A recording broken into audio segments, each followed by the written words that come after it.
I went to, when I was in Australia, and I had some time, I went to When were you visit. in Australia? I was, I don't know, I had some project that was 2006. Okay. So we have a karaoke disc of Dream World. And it's just a theme park. But it looks so beautiful, I want to go see it. So I went there, and all I heard was, "Ooh, are you going to see Big Brother?" And I didn't know what Big Brother's. What are you talking? Oh, of course, yeah, absolutely. So what the hell are they talking about? Okay, apparently they filmed Big Brother there. Okay. I mean, I'm sure there's plenty of versions, but they filmed it there. What I also didn't realize is there are different versions of that. There's kind of the R-ish rated version that they show to American audiences, and then there's the other stuff that even goes beyond that. Like, I really hope they're not filming Yeah, because Europe, of course, is far less puritanical. No, they don't. They don't think about that, you know. And so I get there, and the only part that was the beautiful part of this karaoke disc was maybe a whopping 50 feet. That was it. It's like somehow they made like 50 to 100 feet of this part look like paradise. Right. It's like, that's it. I can't believe that's all. Well, do you watch Pawn Stars? Yes, yeah. Have you ever been to Absolutely. Yes, I have. It doesn't look the same, does it? Not even remotely. Not even remotely. Like you were saying, on the show, it looks enormous. Yes, it looks like it's this massive complex. You walk in, and it's this little narrow. They have hardly anything on display. Right? Yeah. It's and they're not there, of course. No, of course not. You know, but of course Very everyone's rarely. going for the same reason you and I go. You know, just like we're going to say, what is it? And the line wraps around the building. You'd think it would be some big attraction or whatever, but it isn't. No. Vegas? Mm-hmm. Well, you obviously been to Vegas. Oh, we go but, 4 or 5 times a year. Yeah, in fact, 5 times a year? Oh, yeah, at least. Why so much? I mean, that's awesome, but we love it. There's definitely some fun about it. I mean, we just love it. I know my way around Vegas much better than I know my way around Houston. To be honest with you, yeah, it's pretty easy to know. Where do you like to stay, or do you try different places? Well, we have several timeshares, so throughout the year we go. Oh, so you can try different places. Yeah, but we also we're not huge gamblers, but we go often enough and spend enough time gambling that we do get offers from a lot of the different hotel chains for free rooms, discounted rooms, whatever. So yeah. Do you have a favorite place in Vegas?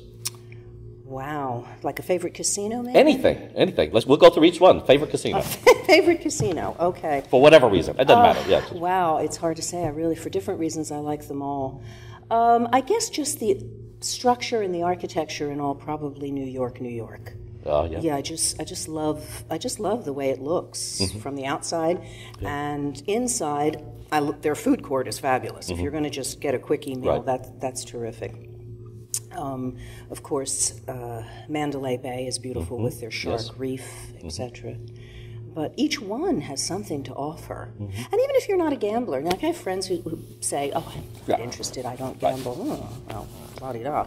But if you don't gamble, there's so much else to do. Absolutely. All the shows, all the different restaurants. Yep. And then outside of Las Vegas, you've got Red Rock Canyon and just a multitude of places, nature-wise, to go and see. So people who say they have no interest in Vegas or don't like Vegas probably haven't been there. They haven't been there because there's a lot to, I mean, there's certainly a lot of part, people have to work there, and that there's this, it's different, different places. We like to go resale shopping there. They have really good resale. Now that's something I didn't know. Yeah, but what do you do? How do you get it back if you find? You get it back by hook or any which way you can. Oh my God! I didn't know. Europe, same thing. To me, travel's a game.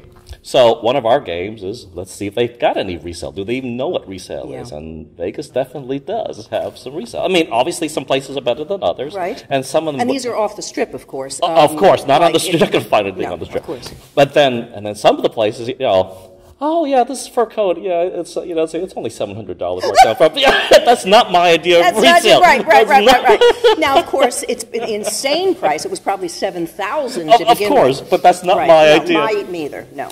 Okay. So I'm not divulging anything that. Sometimes when we go, and Carolyn would need to get a dress, like say for the Montes, the fun would be, could we find a dress for under $10 there? Neat. Sometimes you can, sometimes you can't. Right. But it was just the challenge. It's not like it was a big deal. You're going to have to tell me the places that you go for. Well, the first place we and I didn't realize it was a chain. It goes by different names. Is the Savers. No, I'm not familiar with it. Oh, Savers is called Value Village here in Houston. It's called Unique on the East Coast, but it's all part of the same family. And they actually have different types of stores. Some of them you just buy in bulk. It's by the pound, take it or leave it. So they just by pound. There's other places they change the price on a daily basis. So it starts out at, say, $2 on a Thursday, and then it's $1.50 on Friday, and then $1.25 on. They're different places. Yeah. So they have different places. But the Savers, that's relatively close to the Strip.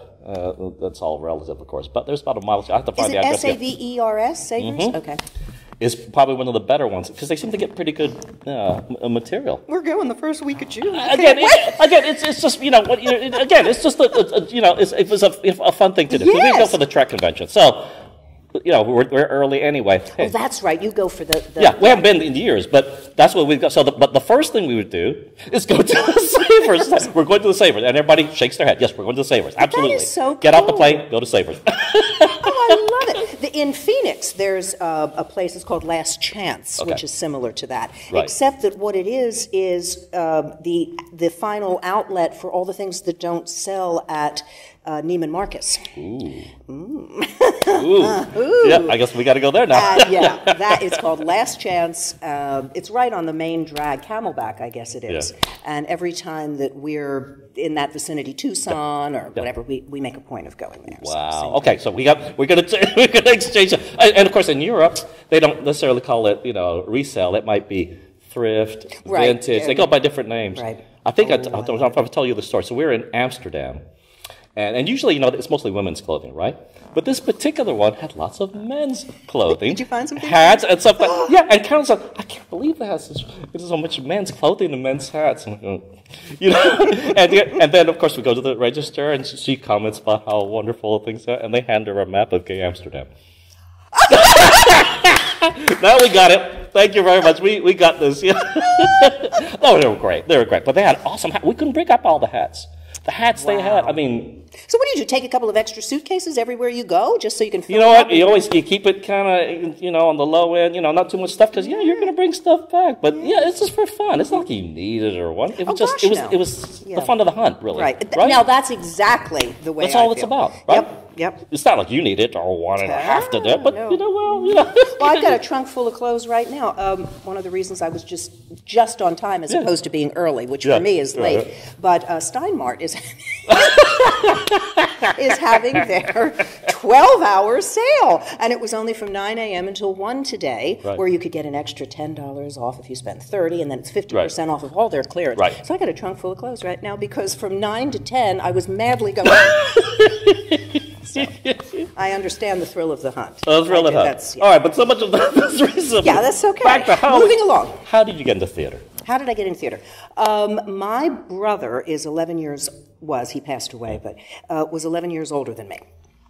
And one of those fortunate people just came out of the womb knowing that theater was what he wanted to do.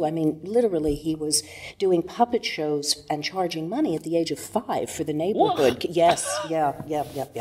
Anything to do with entertainment, and there never was anything else for him. That was it. Really? When I came along, he was 11. He was fully into the whole, taking dance, taking voice, the whole 9 yards. And this was at a time, because he was born in 47. So, I shouldn't have said that, because now... we're not going to figure it out. Now you can do the math. We're going to figure that out. No, I don't care about that. But at any rate, so this was at a time in the 50s where being gay, wasn't really acceptable, and he definitely was. There was no doubt about it, and extremely theatrical and dramatic and all of that. So by the time I came along, I was just nothing but a prop to him in his in his puppet shows. We have all kinds of pictures. He would do these elaborate sets. Now, mind you, at this point he was 12, 13. Now he's doing them for all these different clubs and school things and that kind of thing. So he would do these elaborate sets. He would take old sheets and paint these massive scenes on it. There's pictures of me at like 2 years old. He's got a big dragon head painted on it with teeth, and he's got my head sticking through it. I was just another puppet. Anyway. So then, of course, he went off to college, got his degree, whatever, went to New York immediately. And so when he hit New York, I guess I was in the tween type age, and so immediately he was bringing me up there for auditions and that kind of thing, and so really it was by osmosis. It really was. I can't tell you whether I would have ever gone into it or been involved in it if it wasn't for him. Really? Oh yeah, absolutely. I don't know. I really don't. I don't. That's what you knew, and so hey. That's all I knew, really. Exactly. I just what happened, because by the time I was in my early teens, I was working, I was doing a lot of modeling, not runway, I'm too short, but I did a lot of print work and that type of thing. Really? Yeah, a lot of print work and that type of thing. And then I just, started studying, went out to California, ended up in London, studied at Lambda, and it just went on from there. But I guess I was in my late 20s, I suppose, maybe early 30s, met my first husband in the business, although he was more in film, I was more on stage at that time. And it was rough for two of us to be involved in the business. Right. And eat on a regular basis, which we enjoyed doing. So I had about had it at that point anyway. While I enjoyed the artistic end of it and the process and the actual, I did not enjoy the mass auditions and the politics of it and the backstabbing and just the cattiness. I had it. So I dropped out of it, and for 13 years I did nothing. Didn't want to do anything. Didn't even want to go to see shows. I mean, my mom would want to go up to see something that my brother was doing or whatever. He had his own theater company. Right. And I would go with her, take her, and I love my brother. I just had no interest in seeing theater, doing anything with it. I never thought I'd go back to it. Anyway, long story short, we got divorced very amicably and stayed friends right up until his death. But when I met my current husband, the love of my life, he was living here in Houston, so that's how I ended up in Houston, because I'm an East Coast girl. Right. And 1960 has the big St. Patrick's Day parade every year, and they do the floats, and they throw things off the thing. It's like a poor man's Mardi Gras. But so we went to see that, and this was in around maybe 1998, 1999, and just watching the float, and all of a sudden I get hit in the head with one of these plastic eggs that open up, that they were throwing off the float, and I'm like, what the heck? Hit me in the head. I opened it up, and inside was a little piece of paper that said, auditions tonight for Ace Theater on Golden Pond. And I turned to my husband and said, I'm going. I said, this is a sign. This is it. I've been hit in the head. I'm going. So I went, and I was cast. And then that was it. I got back involved in it. And now I find that I love it because I do it on my terms. Yes. I do only shows that I'm passionate about. Yes. Want to work with people I want to work. I have zero tolerance for drama off the stage, that kind of thing. So now it's an avocation, and I just love it. Pick and choose what I want to do. Wow. So you got two lives. So that first life, let's pick that part not to understand, because there are a lot of us that would love to do that full time as a profession. But what would you tell them? I mean, of course it has changed, but what would you tell them, or even yourself? About that time. If you were to do it again. Yeah, if somebody wants to do this professionally, whether it's a Broadway or whatever, what would you tell them? I guess I would tell them to, if they're young enough, seriously, or passionate enough, because you really have to be passionate like my brother was. There was no way under any circumstances that he could have or would have walked away from it, okay? No. Right. You have to be single-mindedly devoted to it, where there is literally nothing else for you in your life, because it is going to take its toll, unless you just get incredibly lucky. And luck factors into it. I don't care how much talent you have. Luck factors into it. One of the things I would probably tell people, which I know a lot of parents probably wouldn't want to hear, is, I mean, if that's what you really want to do, I don't think a degree does all that much for you. I really do. Unless you want it, which is important as a backup. If you think that, if I can't make it, then I will teach, or I will go into some other aspect. Otherwise, I think it's just getting out there, getting to the auditions, and doing your thing. Because at the end of the day, it really cannot be taught. Right. You either have something that is unique and special, right. You are gifted, but talent for the stage or directing or any aspect of it really cannot be taught. You can refine it and you can teach best practices, yes. And that type of thing. But you can't teach stage presence, and you cannot teach that spark. You either have it or you don't. Wow. Yeah. So, is it? I mean, we've heard it a lot, but that means it's different living it. The connections, knowing people, because.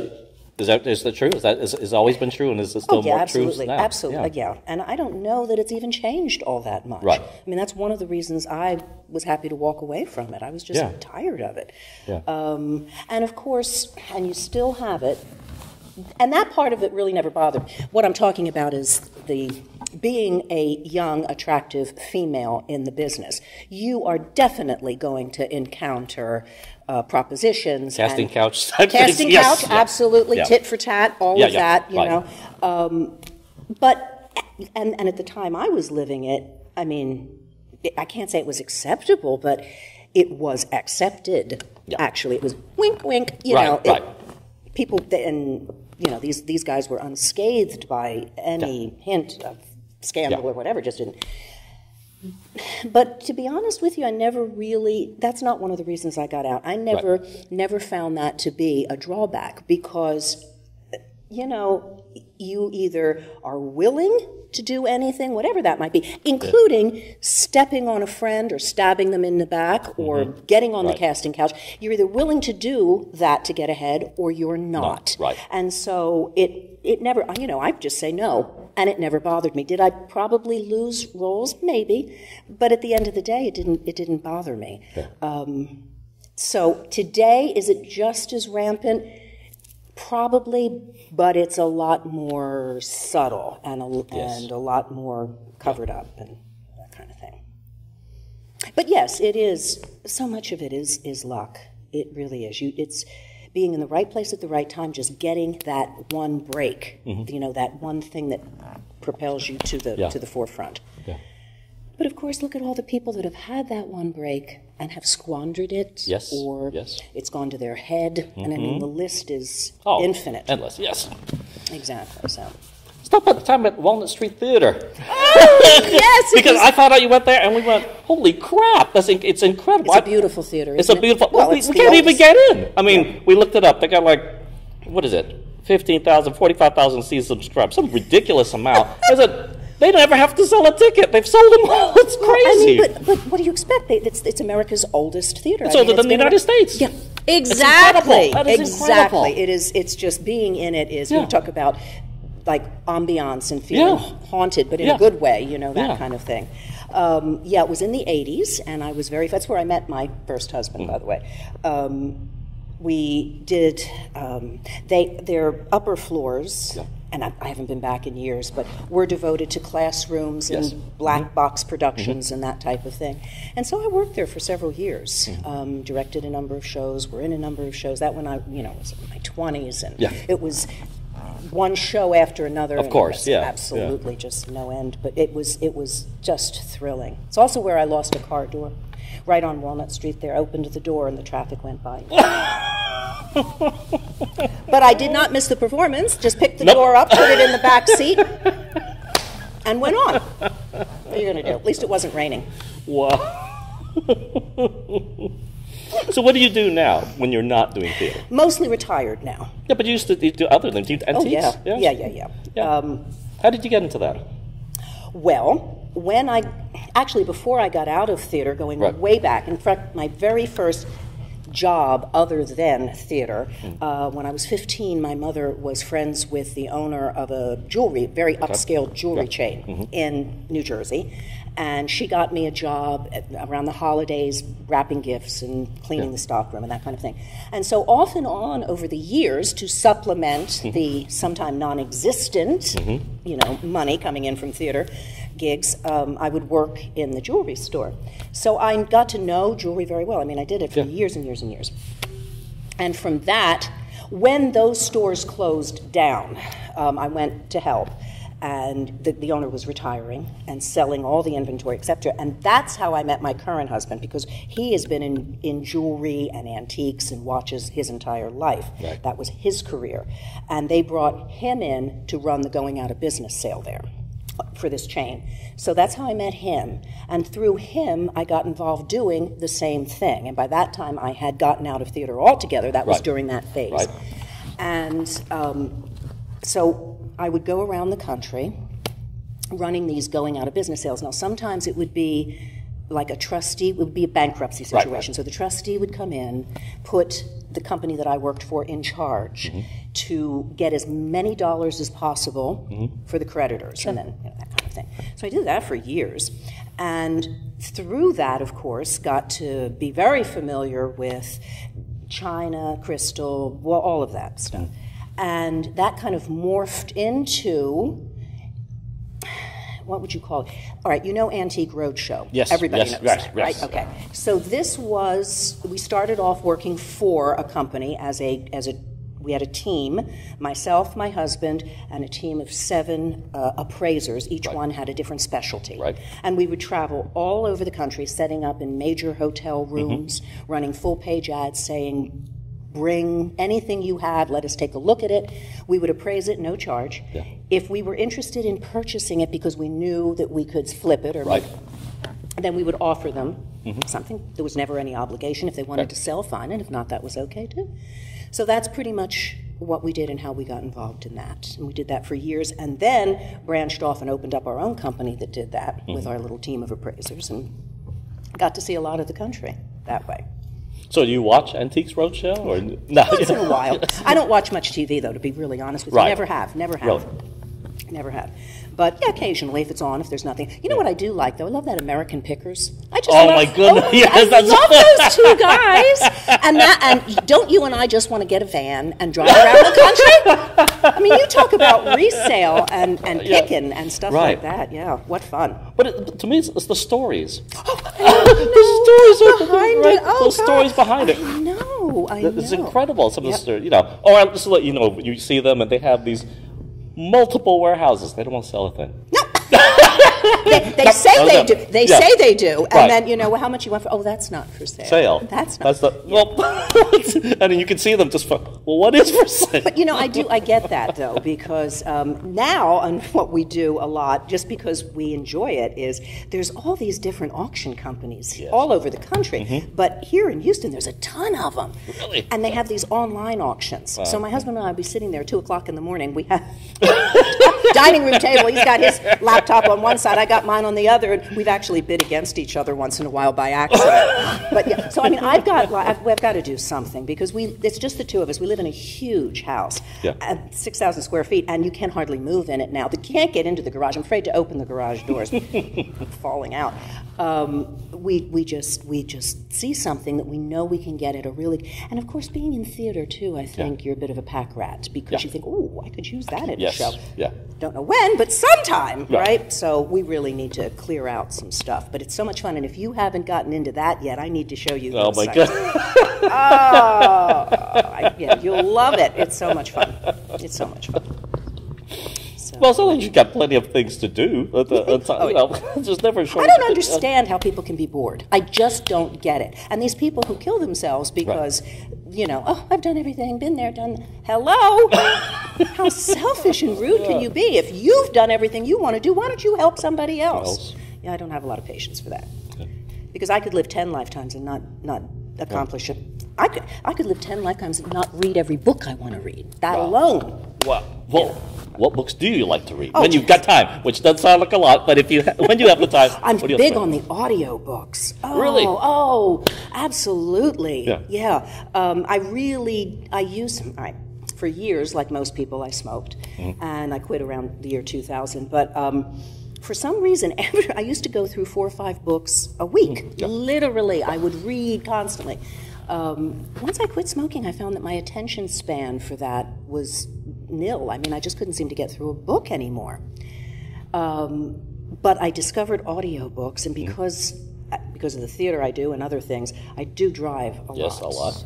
And you go, it has saved my sanity and probably my life, because being in these traffic jams or whatever just makes you crazy. And I'm not a musical person at all. I don't listen to music at all. Listen to talk radio sometimes, or news, something like that. But now the audiobooks, they're fabulous. You don't do audiobooks?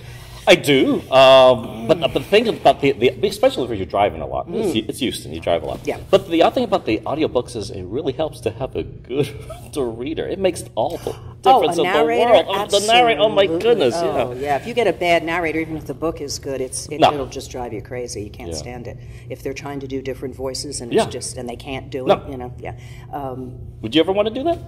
Oh, I would. Yeah. Yeah. That is something I wouldn't mind doing at all, and I would enjoy that. Yeah. And I know that they show these. They have these things once in a while. These seminars where they say, "Come, learn how to be," know. That's like the ones where they say, "Come, learn how to be a model. Come, learn how to be an actress. We'll get you a job." No, you won't. No, you just want take the money. That's it. You're just going to take the money and run. That's it. And that's, I guess. And I guess some are probably well-intentioned, but you've seen a lot of these schools, they're just there to take your money. Absolutely, 90%. Whether it's acting, film, whatever, right? It's like, you're just going to take the money and... Absolutely. But I'm not into self-help books. I have no patience for that. I'm not really into too much in the way of biographies or autobiographies or that kind of thing. I like an escape. So, I like fantasy, I like science fiction, I like spy type. Nelson DeMille, loved that whole series of books he does. And Scott Brick, by the way, anything that Scott Brick narrates, buy it. Doesn't matter what it is. He could read the phone book and it'd be interesting. Absolutely. So tell me, why don't you act? Do you act? Have you ever been on stage? I have. I've directed. I hated it. Really? And I'll tell you why. Because there are too many freaking decisions. Do you want the door right-handed or left-handed? Do you want it painted this color or that color? Does it have...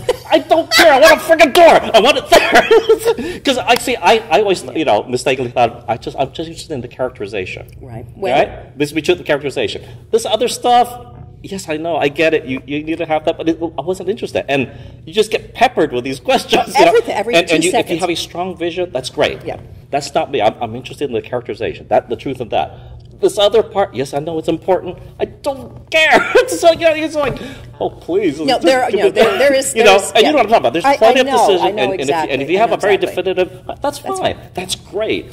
But even if you have a very strong artistic vision, even if you have a definitive idea of what you want, you still get peppered with questions that you just want to say. I didn't say, take care of it. It doesn't matter. Take care of it. That's why I like producer work, because I can stand back and say, what needs to be done? Right. Let's go get... And you do that beautifully. Do that, okay? You do that so well. Because there's just meta stuff, right? Yeah. You don't want to worry about ticket sales. You don't want to worry about... who's doing the advertising? But it has to be done. It's critical. So we kind of step, and I don't mind that. But this thing about the peppering the questions, please, I don't care. And most of the time, I don't care. But when I just have to grit my teeth and pinch myself to keep from snapping, is when you're coming into Hell Week and. You've got these massive issues that you have to deal with, and people are coming to you and saying, "Do you like these, or do you think this heel should it be a half an inch shorter?" But I pride myself on the fact that I have never beheaded anyone for a question like that, although I've felt like it, because if they care enough. To ask, should the heel be a half an inch shorter? And that's important to them and their character, then it needs to be important to me. So if I am really stressed, I will just say, please send me an email about that. Get back to me. That's a great question. Just, Right. But back to the question. Have I acted? Yes. Am I a good actor? I don't think so. Well, how would you know? How can you judge yourself? It is obviously it is harder. Yeah. I know what I think makes a good actor, but that's different when you actually have to do it and inhabit the person. So every now and then, I don't mind. I'll get up on the stage. But do you enjoy it? I do enjoy it.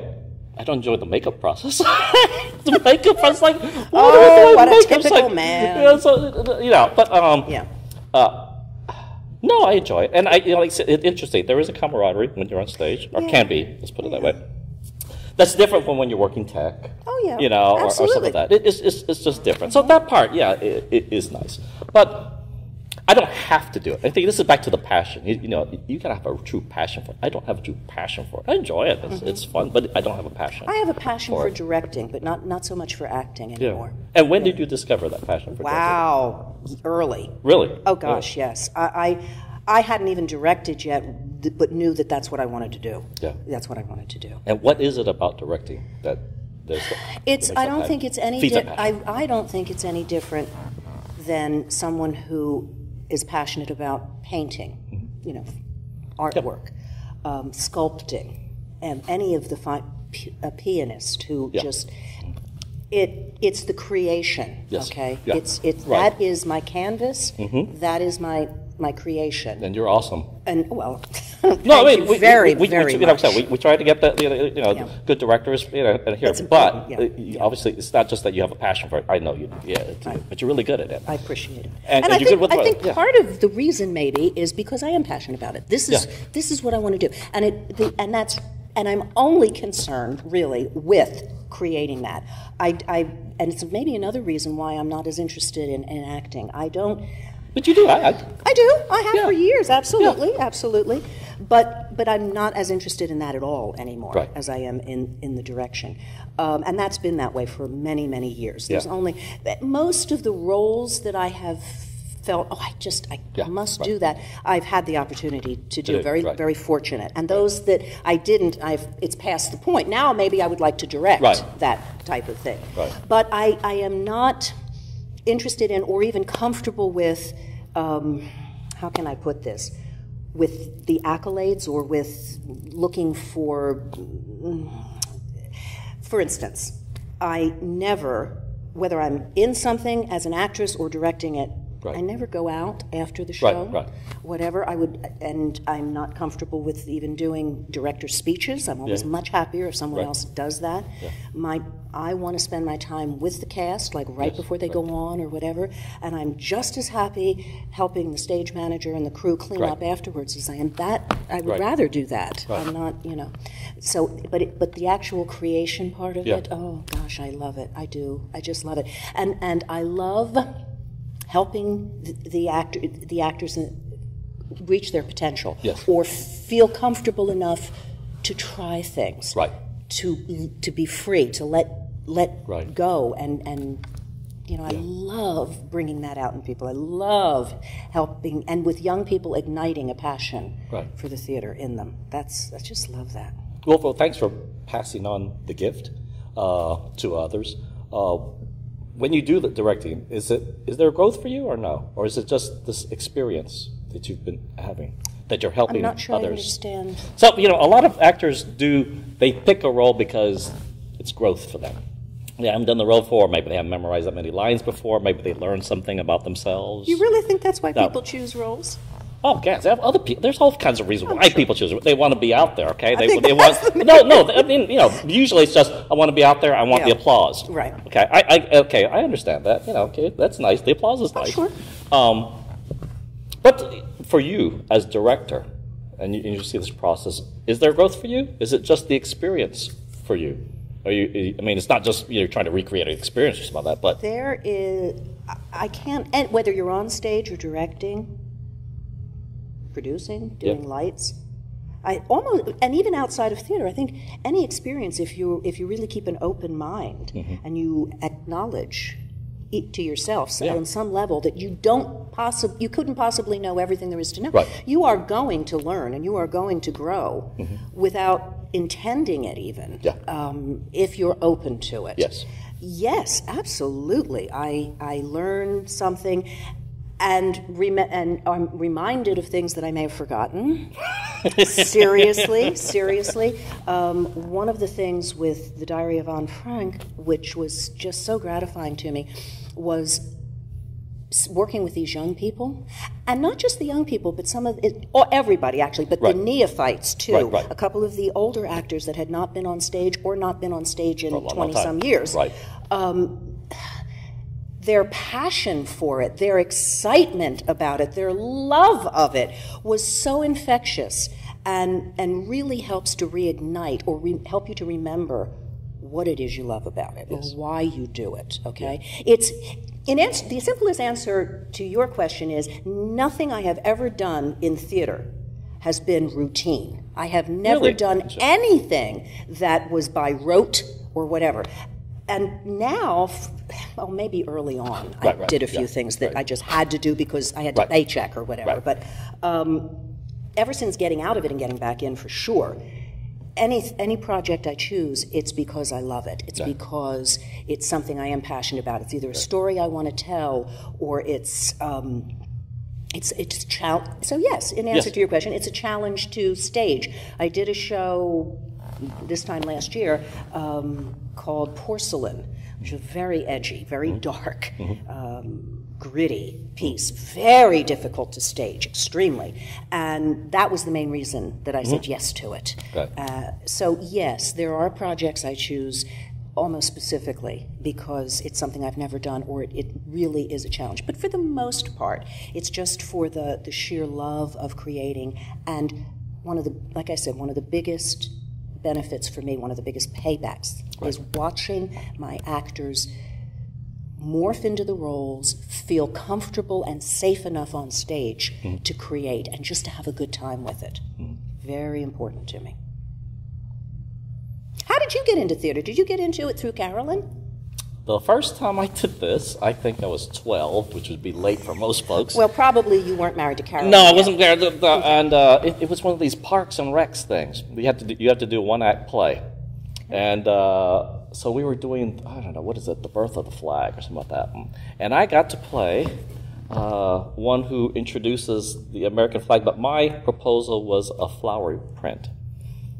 And I played him as gay, although I hadn't a clue what that meant at that time. It seemed to go over well. It was fine. And that was my tradition. But actually, but the part, and I did it in high school, but mostly from the musical side. And then, but it wasn't, again, it's not a passion for me. We met Carolyn, and it's 2:00 in the morning. I'm working, I'm still in grad school. I come home, she's not home. So I call, where the hell are you? I'm working on set. And, you know how theater widows go, right? So if you want to see your wife, I guess you better help out. So that's what we do. We go help out. And the rest is history. And the rest is history. So that's how, that's how we go. But the stories, I'm sure you've got a ton of those stories too. We just had that. I just thought, we had a complaint after, like I said, we closed the show. And I want to go into the diatribe, but and I tell when people are that upset, there's really not much. What are you going to do? You just have to provide an ear. Yeah, but listen. But the thing is, look, hey, we're sorry I offended you, but but we do see it because of the numbers we see here. It's a probability game, and I don't like it. And some people are touched like you wouldn't believe. Most people just have a good time, and then some people are so repulsed they'll never come back. And there's nothing you can do about that. It's just the numbers. And you'd be surprised at what offends people. I guess that's the surprising part. What offends people? Never ceases to offend people. What offends someone? And especially now that everyone feels like they have the right to say whatever they want, whenever they want. Mm-hmm. It's really easy to offend people. How dare you do that? Okay, whatever. What famous president? What said you can't please? Oh, Lincoln. Yeah, isn't that Lincoln? Yes. You can't please all of the people all the time, and this is just the way. So that's the way that goes. Mm-hmm. So what do you want to do now? You've got time. It sounds like to do other things. What do you want to work on now? Theater-wise? Anything. Well, my husband, bless his heart, is not a theater person. Has probably that's not why I picked him, by any means. But I'm sure that because I met him in that phase where I was like, no more theater. Yeah. Probably I liked the fact that he wasn't in theater. Yeah. And he's not. He'll go to see, like he saw Diary of Anne Frank once. That was enough. He loved it. He thought it was great. He's very supportive. He's very proud of me. Yeah. But he has no interest in participating in any way, shape, or form. And that's fine. That's fine. He plays a lot of poker, and he's darn good at it. So that's great. But we both like to travel. We have both of us have traveled all of our lives, one way or the other. Right. I mean, like years traveling with theater, and then on the road with the job and all of that. So now we're mostly retired. We still maintain a few clients, but for the most part, retired. We love to travel. So come this fall, we're embarking on a 45-day cruise to.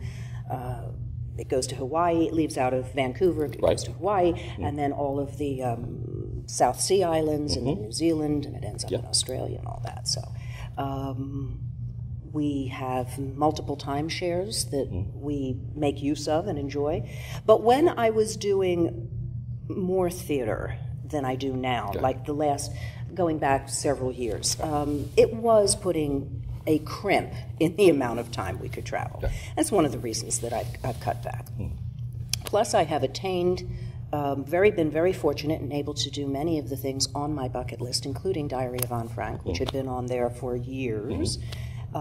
Thank you again for that opportunity. Not a problem. Thank you. It was a glorious experience, and I understand now. I really do. I said it to the cast several times, but I mean this. I know why I never had the opportunity before. Missed the opportunity by this much on several occasions, for one reason or another, and now I know why. It was meant to happen here and now with this group of people. It was amazing in so many ways. There are still some. I mean, I don't think I will now ever give up on the theater altogether again like I did before, because now I really enjoy it when I do it. But you're intentional. I mean, you pick projects you want to work on. I've been offered things to direct, and I appreciate the offer, etc., but I'm not interested in doing it for the sake of doing it. I don't really need the practice anymore. Although, like I said, I learn every time I do it. It has to be something that I'm really because it consumes me when I'm working. There is nothing else. 3 traffic tickets that I've had in my life have all been because I was involved heavily in something in theater. Absolutely. One was because I was reciting lines in my head and went flying at 60 miles an hour through a stop sign in the old neighborhood that we lived in, and even waved to the neighborhood cop as I was going, and he, woo, woo, woo. He said, wait, were you being a smarty? He says, you wave at me as you go flying by at 60? I'm like, sorry. didn't even really see you. That was just, which probably wasn't the right thing to say. So there was that, and then there was a speeding ticket in Tomball because I was thinking about a door for the set of Agnes of God that I was racing to get at an antique store. And then the other one, I made an illegal U-turn because I was blocking something in my head. So those literally are, and that's another reason why I like audiobooks, because it keeps me from getting lost in my head. I mean, I can listen to that, and that's fine. But when I am working on something, I mean, everything else goes away. So anyway, yes, I am concerned. So my husband loses me in pretty much every way, shape, or form, because all I do is focus on the show for the, and it just increases in intensity. He jokes now. He says, when is Hell Week? And I'll tell him, this is fine. I'm going to Las Vegas. I'll see you. And he does sometimes. Sometimes he will go to the East Coast to visit. He'll plan some trip around that, because he might as well. He never sees me anyway during those periods, let alone get a dinner or anything. So anyway. So mostly we will travel and look forward to whatever the next project is theater-wise. I have a couple of things lined up for next year. And that's that. What is it about travel? It sounds like you do a lot of cruising, though. We do. We love it. What is it about cruising that you enjoy so much? I like the idea of you move on to the ship, you move into your cabin, and that's where you are, and then it goes with you, your hotel. Yes. It goes around these places, And you get, it's a lot like, not really a lot like, but similar to a theater situation where you get really tight with people and friendly and family-like in a short period of time. Show's over. Some of them you'll see again, many you won't. But it doesn't matter. Unfortunately, it doesn't, but you've shared that. It's the same thing with the cruise. It's like a shared experience. Yes, it is. Do you cruise? We only started. And we found that too, that how, you bond with these people incredibly. Yes. Like a show, but after 7, 10, whatever the days, you go your way, and maybe you keep in contact, and maybe you don't. Probably not. Probably not. But sometimes you do. But it's incredible memory stuff. It is. And so I like that. I love getting dressed up and going to dinner every night. Yep. You know, we enjoy that. And when I say dressed up, I'm not necessarily, although we do take our tuxes and gowns. We're the old school variety that way. Right. But, you know, it's just a formal, you don't do that much anymore in any of it. And there's all kinds of fun activities. Some you want to do, some you pick and choose. If you just want to sit and read a book, you can do that. I just love it. And we do have very good friends that we introduced to it several years ago that now, he just retired. Yeah. He worked for the government, and we're that close to Diamond Plus status on Royal Caribbean. We have Diamond status with them, and that's who we mostly cruise with now. So we introduced this couple to cruising about 5 years ago, and it takes quite a lot to reach Diamond status. It really irritated them that we would go on these cruises and we would have these captain's club things, special lounge, and they couldn't go. Right. So last year, 2018, we didn't cruise at all because we had so many timeshares that we had banked because of my theater, because we couldn't go, that we wanted to use them all up. Well, Pam and Bruce, my friends, said, well, we're going to catch up to you. He had retired. They went on, I think it was 17 cruises in 1 year. Whoa. Yeah. Back to back to back to back to back. Right. Couple every month, whatever. They have now achieved Diamond status, and they're going on the cruise with us. In fact, they're on a cruise right now, I think. But they are going on the cruise with us in the fall. So now they are Diamond, and now they're all working on getting Diamond Plus before we do. Anyway, so so we enjoy it. That's interesting. You say you go with friends. We found, first, because we enjoy traveling, and then it became fun to take people with us, but you have to be really compatible. And you know what I mean? I do, and fortunately, Pam and I grew up together. Yeah. She is part of my real-life Dixie Swim Club, okay? And she is a hard pill to take for some people. She is really off the wall. That's why I love her. Warped sense of humor. But her husband and my husband get along famously. They just love each other, which is very rare. Like Pam and I, we would expect. But sometimes the spouses don't quite gel. So yes, I do understand. Have you had bad experiences with taking people? I wouldn't say it was bad experience. It started out with some friends. Their daughter was graduating, never been anywhere. So we're going to give you miles so you can go to Europe. Next thing you know, the whole family wants to go. Well, okay, that's fine, but but you guys pay for yourself. Next thing, our whole family wants to go. Okay, that's fine. That's cool too. So we're all going together, and that's great.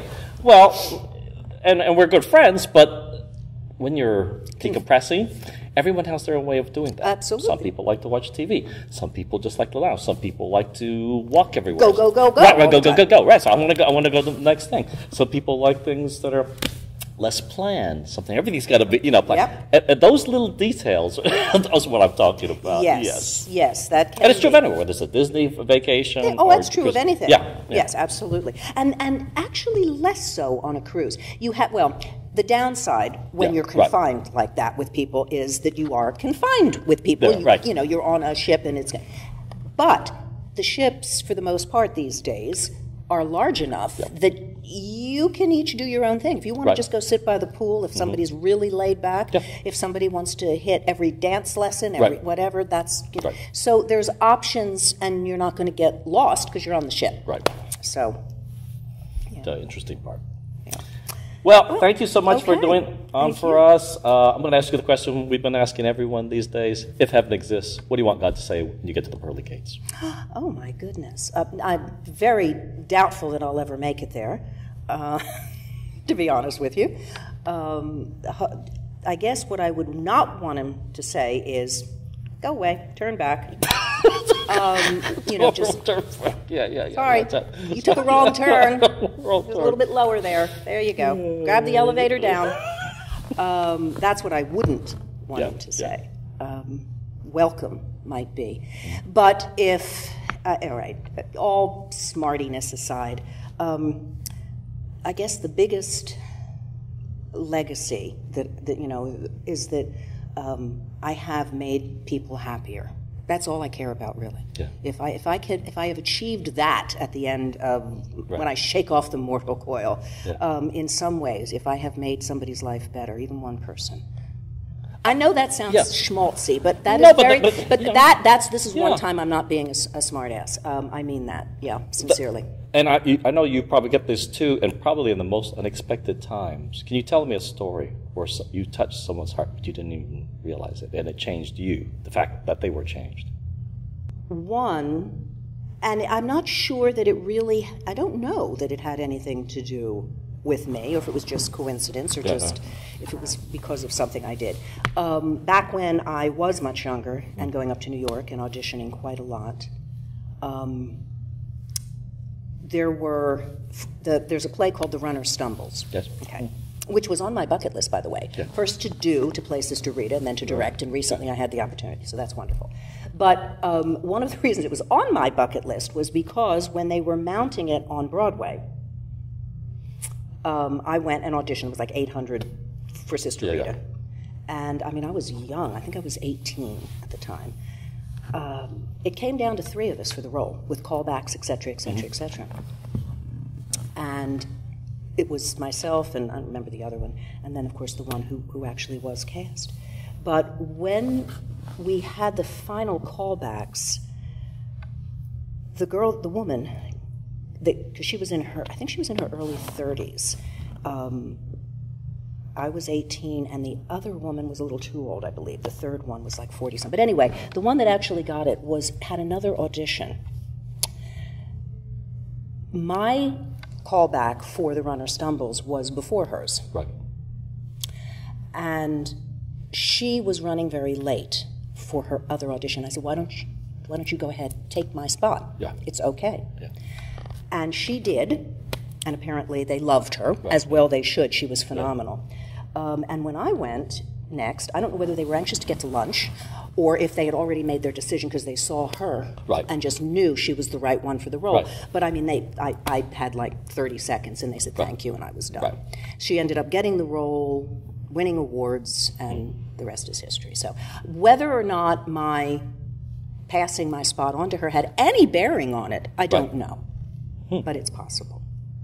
And then there was, and I'll give you one more, and this is it. This relates to our business where we would go on the road. Gentlemen, we were swamped with people. We were in Waco, Texas, as a matter of fact, and we were swamped with people, and it was about a 2 to 3 hour wait. And guy came in. He had a little sack of stuff, wasn't much. And he said, I can't wait. He said, I can't wait. He says, I have to pick my kids up from school or blah, blah, blah. I says, I'll tell you what, if you trust me with it, just leave it with me, and you can come back in a few hours, and, you know, by then they will have had a chance to look at it. We'll let you know if we're interested in buying it. And he said, oh, that'd be fabulous. Off he went. He came back. I'd shown it to them. He didn't have all that much. He had just lost his wife not long before, and this was some of her pieces from her jewelry box, some broken chains and things like that. It wasn't much. But gold was pretty high at the time, and I think it came to like $180 or something. And when he came back, he had 3 kids, and he said he was struggling to make ends meet, and he said that $180 was going to put groceries on the table for a week. So it just made me feel really good that I had gone the extra step to say, we'll take care of it, come back and see us. So. See, we never know how we don't. And who knows how many times all of us have touched people and not known it. Yeah. But I do go through life trying to be cognizant of lending a hand when I can. I always find that it's the really small things, at least to us, that have the incredible impacts on other people. Absolutely. That's the scary part. Yeah. That's the scary part, because I know that it could also work in the reverse. I was just going to say that, Steve. Right? Yes, the smallest things. Cutting someone off, or whatever. Just snapping at somebody. Yeah. The smallest thing. That's absolutely true. Just smiling at someone and telling them that you don't know, and telling them they look nice today or whatever. To you, that's nothing. That's nothing. To them, that could save their life. Exactly. It's the scary part. It's absolutely true. But anyway. Let's do the lunch. best we can. Thanks for coming. Thank you.